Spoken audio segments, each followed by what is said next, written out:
Coming up next on the Jeff Crilley Show, if you are a business owner who is hoping to sell one day, you're not going to want to miss this next segment. We're going to be talking to two leading experts who's going to teach you how to have a very lucrative exit. That's next.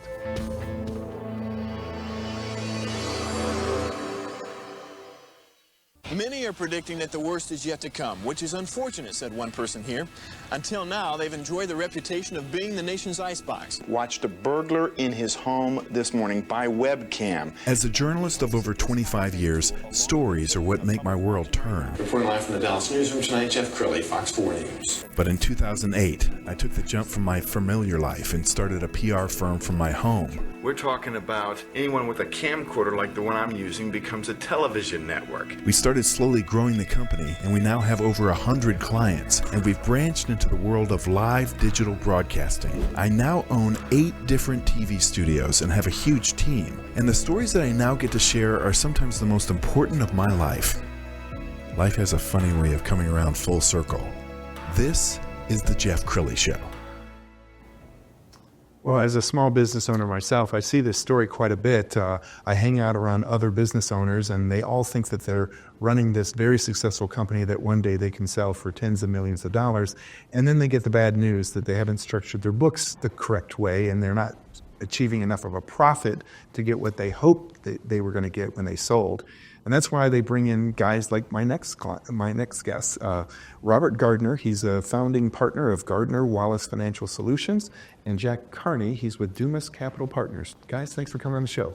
Thank you for having us. Jeff, thank you for having us today. Okay, so would you agree with me? That story that I told, that's a familiar story. You have to break some bad news sometimes, don't you? Do you want to start? We do. And, my part of the business is really corporate finance.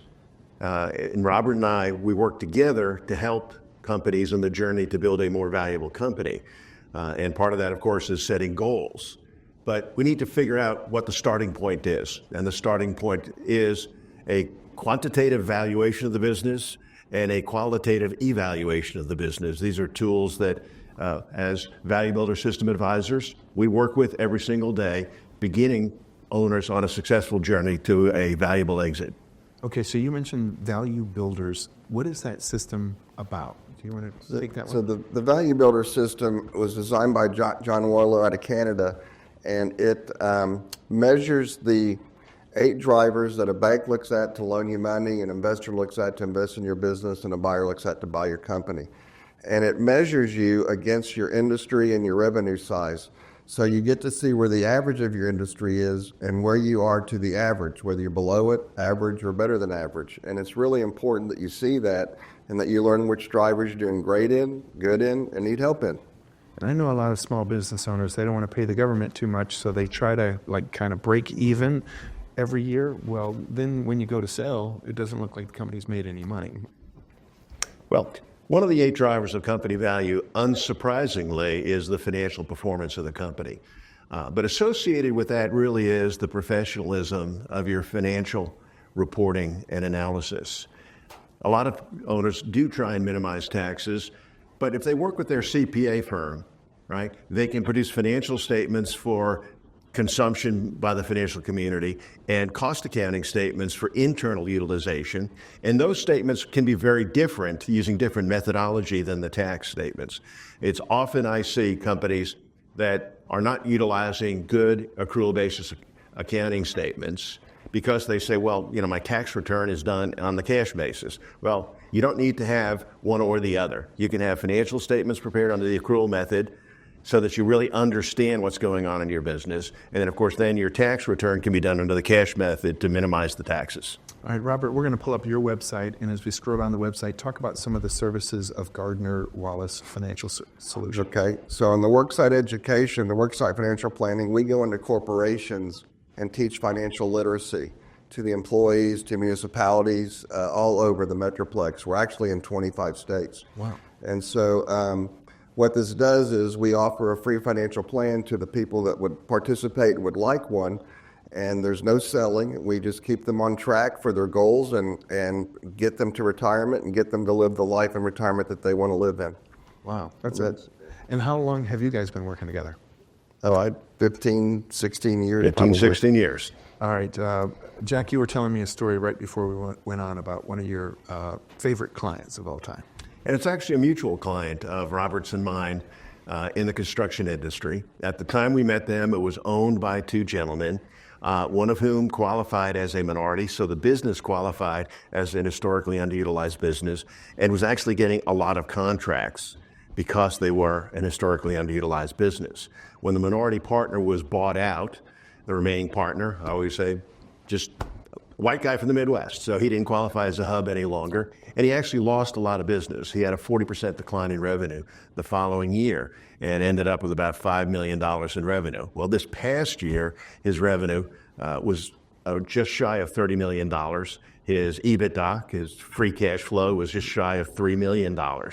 And so we regard that as a major success story in the 5 or 6 or 7 years we've actually been working with this company. Wow, that's a great story. We're going to show some video from our library, and I want to ask you guys, how soon should somebody engage you? If they're a few years away from selling, when is too soon to start getting coaching? Okay. Yeah. So, I always say, 3 years, 5 years is a great time to start, because the 1 year doesn't give you enough traction for people to come in and believe with the progress you've made. It takes 3, 4, or 5 years. But the bottom line is, starting today, regardless of when you're planning on exiting, is a great time to start, because you're preparing a company just to be run better. And one of the things the Value Builder addresses that business owners seem to overlook, you all work on the EBITDA, on the profit of the company. The Value Builder drivers work on the EBITDA and the multiples of the company. So if you can increase your multiple from 2.5 or 3 times to 5.5 or 6 times or 7 times, you're really making a traction in your profit to your business and what you're selling. And you guys are launching a roundtable. Jack, do you want to talk about that? Yes. We're working with the Garland Chamber of Commerce, one of the very large and successful chambers in the Dallas-Fort Worth area. And they have asked us to put together roundtables, really mastermind groups of members and other, even non-members from the City of Garland community. And so we're in the process of promoting those mastermind groups. And the format will be half will be Value Builder coaching, and the other half will be the typical mastermind group, which is kind of like Napoleon Hill first told us about almost 100 years ago during the Great Depression when he wrote Think and Grow Rich. So that's the format. The chamber thinks it'll be a benefit, and as a result, will create greater stickiness in membership and lower turnover in membership. Wow. Well, guys, we're almost out of time, so I'm going to give you both a chance to give a final thought. Jack, why don't you start? Well, good. We love working with companies, and while we have talked about the sale of your company, building a more valuable company really is something you can do right now. If you can take more money out of your company than you're taking right now, if you can work fewer hours than you're working right now, that's a more valuable company. So working on the value of your company so that you can enjoy it more, right? Spend more time with your family, spend more time on holidays, take more cash flow out of the business. That's a valuable company right now to you. In the longer term, it's a valuable company to an investor or to a buyer. Awesome. Robert, we'll give you the I just want to say that another overlooked area that we really hone in on is your succession planning and your contingency planning. If something happens to the owner or one of the partners, who moves into the seats? And if something happens by a death or divorce, how do we fund these things?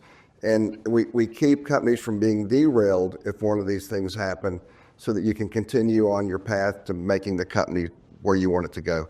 Outstanding. Guys, this has been a very fast segment. Thank you for your wisdom and sharing it with the world. We're going to end with first Robert's website, which is GardnerWallace.com, and then finally Jack's LinkedIn page, and you can contact either of them for all of your questions. Thanks, guys. Thanks for coming on the show. Thank you for hosting us, Jeff. Thank you so much. We appreciate it. That's it for now. We'll see you next time.